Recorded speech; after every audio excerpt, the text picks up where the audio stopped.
دنیا کی سلطانی۔ بسم اللہ الرحمن الرحیم۔ اللہ تبارک و تعالیٰ کے پاکیزہ نام سے ابتدا کرتے ہیں جو بہت مہربان نہایت رحم والا ہے۔ جیسے کہ آپ کو معلوم ہے کہ الحمدللہ پچھلے پروگرام میں ہم نے 45ویں حدیث کا آغاز کر دیا تھا اور 44 حدیثیں الحمدللہ تقریباً تفصیل کے ساتھ آپ کی خدمت میں پیش ہو چکی ہیں۔ اس حدیث میں سے پہلے امام بخاری رحمۃ اللہ علیہ نے ایک عنوان قائم کیا ہے کہ باب اتباع الجنائز من الایمان، یعنی جنازوں کے پیچھے جانا، اس کی پیروی کرنا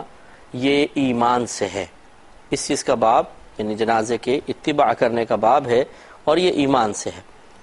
حضرت ابو ہریرہ رضی اللہ تعالی عنہ اس کے راوی ہیں، یہ کہتے ہیں کہ بے شک نبی کریم صلی اللہ علیہ وسلم نے ارشاد فرمایا کہ جو کسی مسلمان کے جنازے کے پیچھے ایمان اور احتساب کے ساتھ گیا اور اس کے ساتھ رہا یہاں تک کہ اس پر نماز پڑھی یعنی نماز جنازہ ادا کی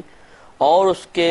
دفن سے فارغ ہوا، یعنی اتنی دیر تک ٹھہرا رہا کہ دفن بھی ہو گیا، دفن کر کے فارغ ہوا، تو بے شک وہ 2 قیرات اجر کے ساتھ لوٹے گا 2 قیرات۔ پھر خود ارشاد فرمایا کہ ہر قیرات احد پہاڑ کی مثل ہے۔ احد پہاڑ تقریباً 4 میل یا 4.5 میل کے ایریا پہ پھیلا ہوا ہے، اور کتنا اونچا پہاڑ ہے آپ نے دیکھا ہوگا، اور کتنے ٹنوں وزنی اس کا وزن ہوگا۔ تو گویا کہ نبی کریم صلی اللہ علیہ وسلم ارشاد فرما رہے ہیں کہ جس نے جنازے کی پیروی کی،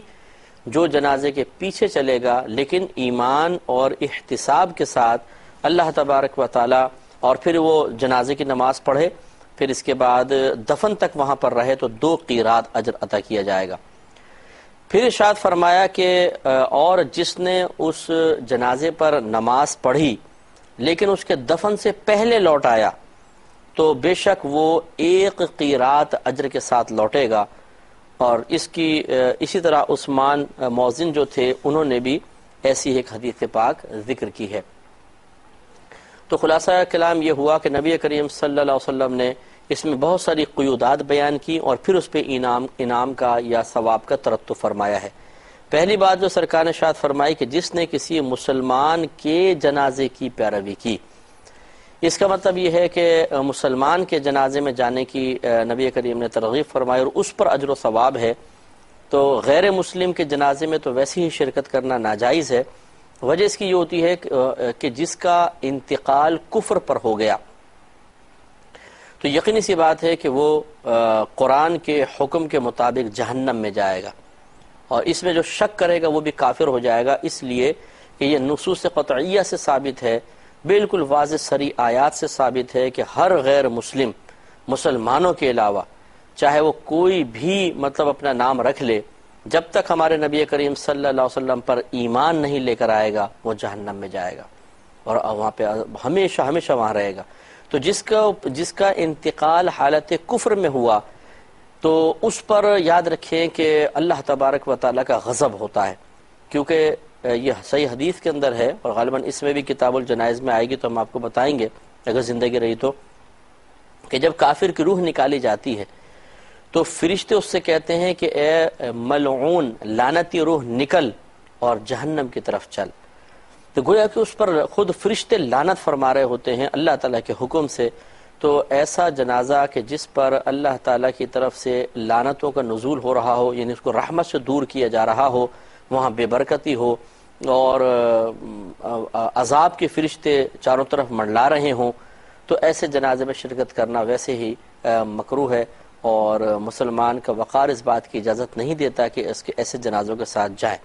تو لہٰذا مسلمان کے ہی جنازے میں جائیں گے، غیر مسلم کے نہیں۔ ایک تو بات یہ، دوسرا سرکار نے فرمایا کہ ایمان اور احتساب کے ساتھ، اس کا مطلب یہ ہوا کہ جو آگے انعام ذکر ہو رہا ہے یہ مومن کے لیے ہے جو ایمان کے ساتھ نماز بھی پڑھے گا وغیرہ وغیرہ۔ لہٰذا اگر ایک غیر مسلم کسی اپنے دوست کے جنازے میں آ گیا جو مسلمان ہے اور یہ پیچھے کھڑا ہو گیا اور جو مسلمان کر رہے تھے وہ کرتا رہا اور حتیٰ کہ پھر دفنانے تک بھی ساتھ رہا، تو اس کو تو اجر نہیں ملے گا،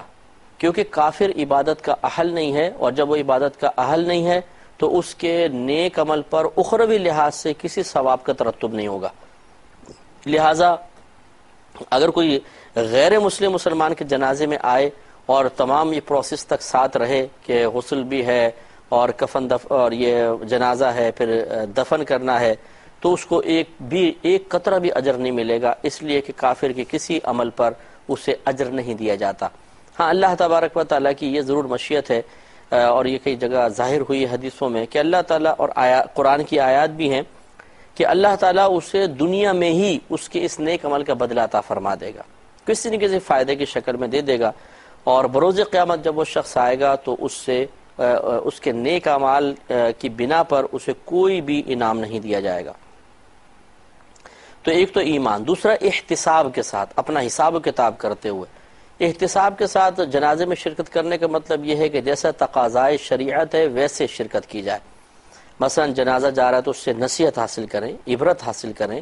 اپنے اس کے اوپر غور و تفکر کریں کہ آج یہ مر گیا، اب چاہتے ہوئے بھی یہ نیک عمل نہیں کر سکتا، نیکیوں کا ارادہ نہیں کر سکتا، گویا کہ اس کا نیکیوں کا سلسلہ بند ہو گیا۔ ہاں دوسرے دعا کریں گے، ایصال ثواب کریں گے تو ٹھیک ہے، اس کے لیے درجات کی بلندی کا سامان ہوگا، لیکن اپنی ذاتی محنت کے ذریعے جو کچھ انسان آخرت کا سرمایہ اکٹھا کر سکتا ہے اس کا موقع تو گیا، لیکن میرے پاس ابھی موقع موجود ہے، تو ہونا چاہیے کہ اس کو دیکھ کر ہم درس حاصل کریں کہ ایک دن میں بھی تو ایسے مروں گا، مجھے بھی کفن دفن دیا جائے گا کا انتظام کیا جائے گا، مجھے بھی دفنایا جائے گا، مجھے بھی اس طرح لوگ اپنے کندھوں پر اٹھا کے چھوڑ کر آ جائیں گے، لیکن ابھی وہ وقت آیا نہیں۔ تو یہ اللہ کا بڑا کرم ہے کہ اس نے ابھی موقع عطا فرمایا ہوا ہے۔ تو پھر اس طرح انسان جب جنازے کے ساتھ جائے تو احتساب کرتا جائے، اپنے بارے میں غور و تفکر کرتا جائے، اور مطلب ایسا کوئی کام نہ کرے کہ جو نصیحت اور حصول عبرت کی راہ میں رکاوٹ ہو۔ مثال کے طور پہ بے تکلف دوستوں کے ساتھ بعض لوگ جاتے ہیں تو ہنسی مذاق کرنا، ٹھٹے لگانا، یا موبائل پہ کاروبار کی باتیں چل رہی ہیں، یہ قطعاً غیر مناسب حرکتیں ہیں، ایسا ہرگز نہیں ہونا چاہیے، بلکہ نبی کریم صلی اللہ علیہ وسلم نے جنازے کے ساتھ جانے کے ثواب کو جن چیزوں کے ساتھ مقید کیا ہے ان کا ہمیں لحاظ رکھنا چاہیے۔ تو الحمدللہ مسلمان تو ہم ہیں، مومن ہیں، احتساب درکار ہے۔ تو جب جنازے کے ساتھ جائیں تو حتی الامکان کوشش ہونی چاہیے کہ غور و تفکر، سب سے بڑی چیز غور و تفکر ہے، کہ اس کے بارے میں غور کریں کہ کل یہ ہمارے درمیان تھا، آج رخصت ہو گیا، ایسا ہی عنقریب وقت مجھ پر بھی آئے گا کہ میں ابھی لوگوں کے درمیان ہوں، کل رخصت ہو جاؤں گا، پھر میرا کیا ہوگا۔ اس طرح آخر تک جنازے کے بارے میں غور کرتا چلا جائے، موت کو یاد کرے، جنت کو، دوزخ کو، میدان معاشر کی گرفت کو یاد کرتا رہے، تو الحمدللہ گویا کہ اس نے احتساب کے ساتھ جنازے میں شرکت کی ہے۔ تو کوئی بھی ناجائز کام، فضول کام نہیں ہونا چاہیے۔ تو سرکار فرماتے ہیں کہ اللہ تبارک و تعالیٰ اسے بشرطے کہ وہ ساتھ گیا، نماز بھی پڑھی اور دفن تک وہاں پر رہا، تو یہ اتنا بڑا چونکہ وہ عرصہ گزارا اس نے کہ اس نے اپنا وقت بھی نکالا، اور پھر دفن تک جو کچھ معاملات کیے، دعا بھی آدمی اس میں کرتا ہے، ذکر الہی کرتا ہے، پھر سنت کے مطابق کفن دینا اور قبر کا انتظام کرنا، چونکہ یہ تمام چیزیں مردے کے لیے باعث نزول رحمت ہیں، تو پھر اللہ تبارک و تعالیٰ بھی اس شخص پہ کرم فرماتا ہے، اور وہ جب اتنا قیمتی وقت نکال کر مردے کے لیے راحت کا سامان کر رہا ہے تو اللہ تعالیٰ اس کو بھی جواب میں انعام عطا فرما دیتا ہے۔ تو سرکار فرماتے ہیں کہ اس کو 2 قیرات اجر ملے گا، اور ہر قیرات احد پہاڑ کے برابر ہے، تو آپ اندازہ کریں کتنا ثواب ہوگا۔ اور اگر کوئی جنازے کے ساتھ تو گیا لیکن دفن کرنے سے پہلے لوٹ آیا، جسے مجبوری ہوتی ہے، بعض لوگ بیچارے نہیں ٹھہر سکتے ہیں، اس کو 1 قیرات اجر ملے گا۔ اس کا مطلب یہ ہوا کہ جنازے میں شرکت کرنا، جنازے کے ساتھ جانا، یہ کوئی معمولی چیز نہیں ہے، بہت بڑی عبادت ہے جس پہ ثواب کا ترتب ہوتا ہے۔ تو اب آپ کو مجھے بھی غور کرنا چاہیے کہ ہم نے بھی بہت سارے جنازے اٹینڈ کیے ہوں گے، شرکت کی ہوگی، مومن تو ہم ہیں، الحمدللہ مسلمان ہیں، لیکن کیا احتساب کے ساتھ ہم نے ان جنازوں میں شرکت کی تھی؟ اپنا ذاتی محاسبہ نہیں، وہی بس چند بے تکلف دوست مل جاتے ہیں، شروع میں تو لپک کے وہ اپنے کندھے پہ اٹھاتے ہیں جنازے کو، اس کے بعد یہ سارے خصوصاً جو یہ نوجوان ٹائپ کے لوگ ہوتے ہیں یہ پیچھے ہو جاتے ہیں، بیچارے چند مخصوص لوگ اٹھا کے چل رہے ہوتے ہیں اور یہ پیچھے اپنی باتیں کرتے ہوئے آ رہے ہوتے ہیں۔ پھر قبرستان پہنچنے کے بعد جو دردناک منظر نظر آتا ہے کہ سارے جنازہ بھی رکھا نہیں ہوتا صحیح طریقے سے، وہ قبروں پہ جا کے بیٹھ جاتے ہیں، کوئی یہاں چڑھ کے بیٹھ گیا، کوئی وہاں چڑھ کے بیٹھ گیا، حالانکہ نبی کریم صلی اللہ علیہ وسلم نے ایک شخص کو صرف قبر سے ٹیک لگائے ہوئے دیکھا تھا، وہ بیٹھا نہیں تھا، چڑھا نہیں تھا۔ تو نبی کریم صلی اللہ علیہ وسلم نے ارشاد فرمایا کہ اے شخص، نہ تو اس مردے کو تکلیف پہنچا، نہ یہ تجھے اذیت دے۔ اس کی شارحین نے شرح یہ بیان کی ہے کہ وہ جو بھی شخص بیٹھے ہوئے تھے ان کے ٹیک لگانے کی وجہ سے مردے کو تکلیف ہو رہی تھی۔ گویا کہ قبر سے ٹیک لگانا، قبر پہ چڑھنا، یہ مردے کے لیے انتہائی باعث تکلیف ہے۔ تو ایک تو یہ کہ تم ان کو تکلیف نہ پہنچاؤ، دوسرے یہ تمہیں اذیت نہ پہنچائے، وہ اس طریقے سے کہ بروز قیامت ہو سکتا ہے یہ شخص اللہ تعالیٰ کی بارگاہ میں فریاد کرے کہ یا رب کریم، اس نے مجھے دنیا میں مرنے کے بعد میں تکلیف پہنچائی تھی کہ میری قبر پہ چڑھ گیا تھا، ٹیک لگا کر بیٹھا ہوا تھا، تو مجھے بدلہ دلوا۔ اور اگر اللہ تعالیٰ بدلہ دلوانے پر آئے گا تو یقینی سی بات ہے کہ ہمارے نام اعمال سے نیکیاں نکالی جائیں گی یا اس کی برائیاں ہمارے نام اعمال میں ڈالی جائیں گی۔ اس طریقے سے اس مردہ ہمارے لیے باعث اذیت ہو جائے گا۔ یہ سرکار کے کہنے کا مقصد تھا۔ تو لیکن اب ہمارے بھائی بہنیں تو نہیں ہوتی، خیر بھائی وہاں پہنچتے ہیں اور کوئی اس قبر پہ بیٹھ جاتا ہے، کوئی اس قبر پہ بیٹھ جاتا ہے، اور جلدی بس انتظار کرتے ہیں، ٹائم دیکھ رہے ہوتے ہیں کہ جلدی جلدی دفنائیں اور ہم بھاگیں۔ وہ بھی وہ لوگ ہوتے ہیں کہ جو مروت میں کوئی قریبی دوست ہے، رشتہ دار ہے، کوئی آفس وغیرہ میں کام کرتا تھا تب، ورنہ جس کو موقع ملتا ہے وہ بیچ سے ہی نکل جاتا ہے، اور پھر آخر میں دعا کا انتظار بھی نہیں کرتے ہیں، بہت سے لوگ بھاگ جاتے ہیں۔ تو بہرحال مجھے اور آپ کو غور کرنا چاہیے کہ سابقہ زندگی میں جن جنازوں میں شرکت کی ہے اس پہ غفلت کے ساتھ کی ہے یا واقعی ایمان اور احتساب کے ساتھ کی ہے۔ اگر نہیں کی تو فکر کریں، اگر کی ہے تو اللہ کی بارگاہ میں شکر کریں، اور آئندہ کے لیے بہرحال ہمیں کوشش یہی کرنی چاہیے کہ جنازوں میں ضرور شریک ہوں کہ اتنا ثواب، اتنا اجر و ثواب ملے گا، بلکہ دوسروں کو سمجھائیں، دوسروں کو بھی ترغیب دیں۔ ہاں اگر کوئی شرعی مجبوری ہے تو بہرحال اللہ تعالیٰ معاف فرمانے والا ہے، اور اس ثواب کو ہمیں چھوڑنا نہیں چاہیے۔ دوسروں کو ترغیب دے کر بھی انہیں بھی جنازے میں ساتھ لے جانے کی کوشش کرنی چاہیے کہ ان کو جو کچھ ثواب ملے گا اس میں ہمارا حصہ بھی ہوگا۔ 46ویں حدیث پاک پر آتے ہیں، جس کا باب امام بخاری رحمۃ اللہ علیہ نے باندھا ہے کہ مومن کے خوف زدہ ہونے کا باب اس بات سے کہ اس کے عمل کو سلب کر لیا جائے گا اور اس کو شعور بھی نہیں ہوگا۔ یہ آپ نے باب باندھا ہے، یعنی مومن کے خوف زدہ ہونے کا باب اس بات سے کہ میرے عمل برباد ہو جائیں گے اور مجھے اس کو شعور بھی حاصل نہیں ہوگا۔ تو یہ اچھا، دوسرا پھر اور اس میں کچھ چیزیں لے کر آئے۔ ایک ابراہیم تیمی رحمۃ اللہ علیہ کا قول اسی باب کے عنوان کے تحت ذکر کیا ہے کہ آپ کہا کرتے تھے کہ میں نے اپنے قول کو اپنے عمل پر جب بھی پیش کیا تو میں اس بات سے کا خوف محسوس کرتا ہوں، یہ کرتا تھا کہ کہیں میں جھوٹا نہ قرار دیا جاؤں۔ دیکھیں بڑی بات ہے کہ انسان بعض اوقات زبان سے کچھ کہہ رہا ہوتا ہے لیکن اس کا عمل اس کے مخالف ہوتا ہے۔ اس لیے کسی بزرگ نے فرمایا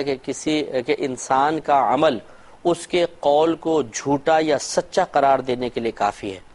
مثلا ایک شخص دعویٰ کرتا ہے، یار بھئی میں تو بڑا سچ بولتا ہوں، دیانتداری سے کام کرتا ہوں، لیکن عمل اس کے برعکس کرتا ہے، تو خود اس کا عمل اس کے قول کو جھٹلا دیتا ہے۔ تو یہ حضرت ابراہیم تیمی رحمۃ اللہ علیہ جو بزرگ گزرے ہیں، یہ کہتے ہیں کہ میں جب بھی اپنے قول کو اپنے عمل پر پیش کرتا ہوں تو مجھے خوف ہوتا ہے کہ شاید میں جھوٹا قرار پاؤں گا کہ میرا عمل میرے قول کے مخالف ہے۔ تو گویا کہ وہ لوگ نفاق سے بڑا ڈرا کرتے تھے کہ ظاہر و باطن مختلف نہیں ہونا چاہیے، ایک جیسا ہونا چاہیے۔ اور حضرت ابن ابی ملیکہ رحمۃ اللہ علیہ فرماتے ہیں کہ میں نے نبی کریم صلی اللہ علیہ وسلم کے اصحاب میں سے 30 افراد ایسے پائے ہیں کہ جنہیں اپنی ذات پر نفاق کا خوف تھا، یعنی وہ اللہ کے خوف سے ڈرتے تھے کہ خدا نہ خواستہ ایسا نہ ہو کہ ہم منافق ہو جائیں۔ حالانکہ وہ صحابی تھے، نبی کریم صلی اللہ علیہ وسلم کے صحبت یافتہ تھے، لیکن اپنے ایمان کے زوال سے کبھی خوفزدہ نہیں رہے۔ اور یہ کمال کی بات ہے کہ ہم بھی اپنے ایمان کے زوال سے خوفزدہ نہ رہیں۔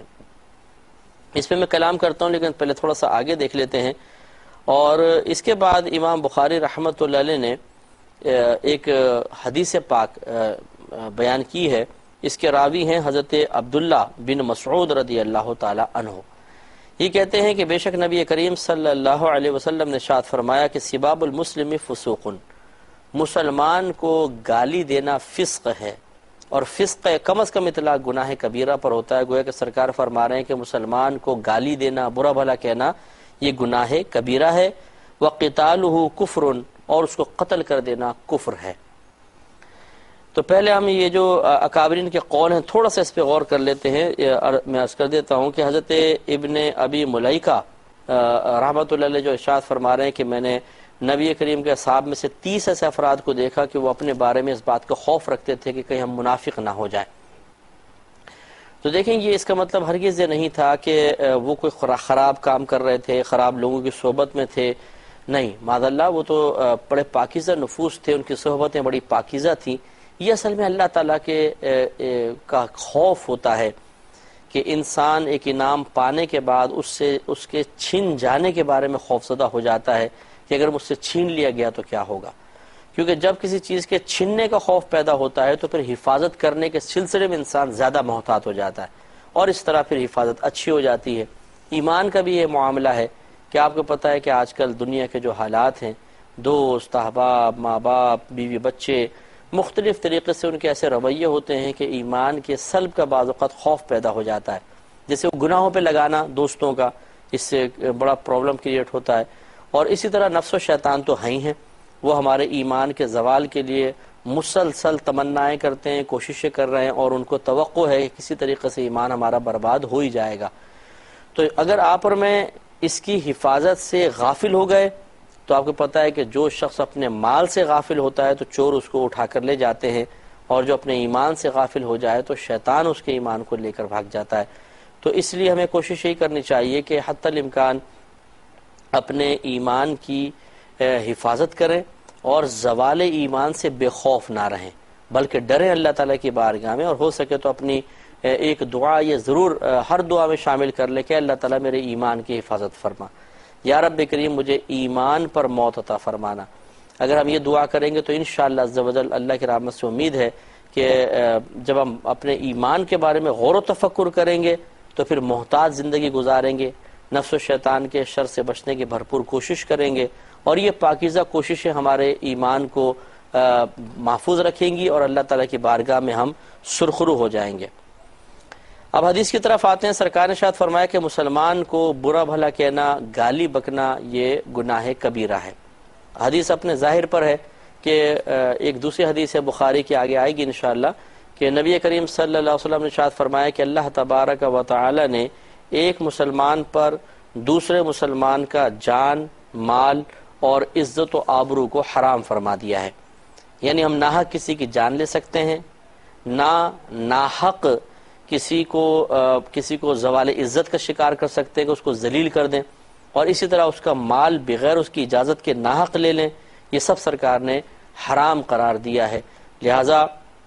غور و تفکر کرنے کی ضرورت ہے کہ مسلمان کو گالی بکنا یہ گناہ کبیرہ ہے، کیونکہ اس سے اس کی عزت پر حرف پڑتا ہے، اس لیے اس کو گناہ کبیرہ رکھا گیا۔ اللہ تعالیٰ سے دعا ہے کہ اللہ تعالیٰ ہمیں اس بری عادت سے محفوظ فرمائے۔ اگر ہماری زبان پہ گالیاں جاری ہوتی ہیں کسی مسلمان کے لیے تو اللہ تعالیٰ محفوظ فرمائے اور توبہ کرنے کی توفیق عطا فرمائے، آمین۔ وآخر دعوانا ان الحمدللہ رب العالمین۔